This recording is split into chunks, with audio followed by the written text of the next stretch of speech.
दोस्तों, जीवन में कर्मों की मार से कोई बच नहीं पाया है। यदि आपके जीवन में भी दुखों ने आपको घेरा हुआ है तो सिर्फ 2-3 मिनट लगेंगे। इस कहानी को बड़े ध्यान से सुन लीजिएगा और समझ लीजिएगा, फिर आपको समझ में आएगा कि इस जीवन का मूल्य क्या है। बेईमानी का पैसा शरीर के एक एक अंग को फाड़ कर निकलता है। आज की कहानी एक सच्ची घटना पर आधारित है।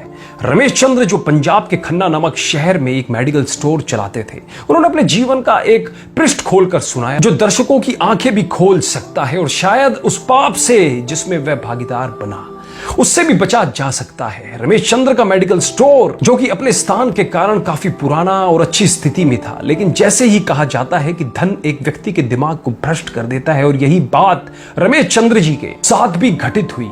रमेश जी बताते हैं कि मेरा मेडिकल स्टोर बहुत अच्छी तरह से चलता था और मेरी आर्थिक स्थिति भी बहुत अच्छी थी। अपनी कमाई से मैंने जमीन और कुछ प्लॉट खरीदे और अपनी मेडिकल स्टोर के साथ एक क्लिनिकल लेबोरेटरी भी खोल ली। लेकिन मैं यहाँ झूठ नहीं बोलूंगा, मैं एक बहुत ही लालची किस्म का आदमी था, क्योंकि मेडिकल फील्ड में दोगुनी नहीं बल्कि कई गुना कमाई होती है। शायद ज्यादातर लोग इस बारे में नहीं जानते होंगे कि मेडिकल प्रोफेशन में 10 रुपए में आने वाली दवा आराम से 70-80 रुपए में बिक जाती है। लेकिन अगर कोई मुझसे कभी 2 रुपए भी कम करने को कहता तो मैं ग्राहक को मना कर देता। खैर, मैं हर किसी के बारे में बात नहीं कर रहा हूं, सिर्फ अपनी बात कर रहा हूं। और यहां इस कहानी में भी हम किसी और को दोष नहीं दे रहे हैं, बस एक कहानी के माध्यम से आपको समझाना चाह रहे हैं।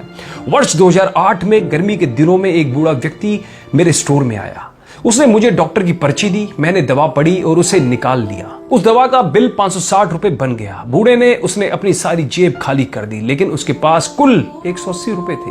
मैं उस समय बहुत गुस्से में था, क्योंकि मुझे काफी समय लगाकर उस बूढ़े व्यक्ति की दवा निकालनी पड़ी थी और ऊपर से उसके पास पर्याप्त पैसे भी नहीं थे। बूढ़ा दवा लेने से मना भी नहीं कर पा रहा था, शायद उसे दवा की सख्त जरूरत थी। फिर उस बूढ़े व्यक्ति ने कहा, मेरी मदद करो, मेरे पास कम पैसे हैं और मेरी पत्नी बीमार है, हमारे बच्चे भी हमें पूछते नहीं हैं, मैं अपनी पत्नी को इस तरह वृद्धावस्था में मरते हुए नहीं देख सकता। लेकिन मैंने उस समय उस बूढ़े व्यक्ति की बात नहीं सुनी और उसे दवा वापस छोड़ने के लिए कहा। यहां पर मैं एक बात कहना चाहूंगा कि वास्तव में उस बूढ़े व्यक्ति की दवा की कुल राशि 120 रुपए ही बनती थी। अगर मैंने उससे 150 रुपए भी लिए होते तो भी मुझे 30 रुपए का मुनाफा ही होता। लेकिन मेरे लालच ने उस बूढ़े लाचार व्यक्ति को भी नहीं छोड़ा। फिर मेरी दुकान पर खड़े एक दूसरे ग्राहक ने अपनी जेब से पैसे निकाले और उस बूढ़े आदमी के लिए दवा खरीदी, लेकिन इसका भी मुझ पर कोई असर नहीं हुआ। मैंने पैसे लिए और बूढ़े को दवाई दे दी। समय बीतता गया और वर्ष 2009 आ गया। मेरे इकलौते बेटे का ब्रेन ट्यूमर हो गया।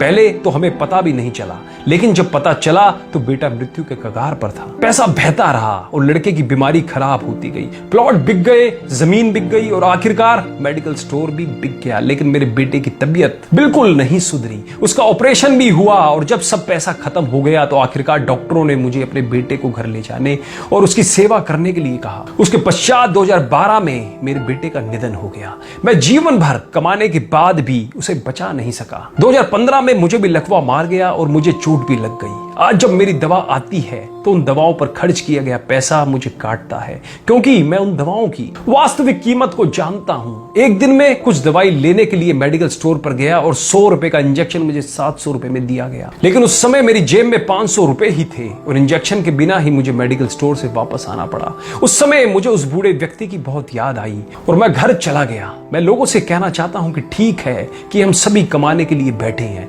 क्योंकि हर किसी के पास एक पेट है, लेकिन वैध तरीके से कमाएं, ईमानदारी से कमाएं। गरीब लाचारों को लूट कर कमाई करना अच्छी बात नहीं है, क्योंकि नर्क और स्वर्ग केवल इस धरती पर ही है, कहीं और नहीं है। और आज मैं नरक भुगत रहा हूं। पैसा हमेशा मदद नहीं करता, हमेशा ईश्वर के भय से चलो, उसका नियम अटल है, क्योंकि कई बार एक छोटा सा लालच भी हमें बहुत बड़े दुख में धकेल सकता है। जीवन शतरंज के खेल की तरह है और यह खेल आप ईश्वर के साथ खेल रहे हैं। आपकी हर चाल के बाद अगली चाल ईश्वर चलता है। तो एक बार सदैव चिंतन करें, जैसी करनी वैसा ही भरनी, जैसी करनी वैसा फल, आज नहीं तो निश्चित कल। हम बदलेंगे, युग बदलेगा। कहानी अच्छी लगी हो तो अपने फेसबुक वॉल पर, अपने व्हाट्सएप ग्रुप में सभी दोस्तों रिश्तेदारों में इस वीडियो को ज्यादा से ज्यादा शेयर करो, जिनसे आज के समय जो लोग दूसरों की मजबूरियों का फायदा उठा रखे हैं उनकी मानसिक स्थिति के अंदर परिवर्तन आ सके और वो भी कुछ अच्छा काम कर सके। कहानी अच्छी लगी हो तो कमेंट भी जरूर कीजिएगा। धन्यवाद।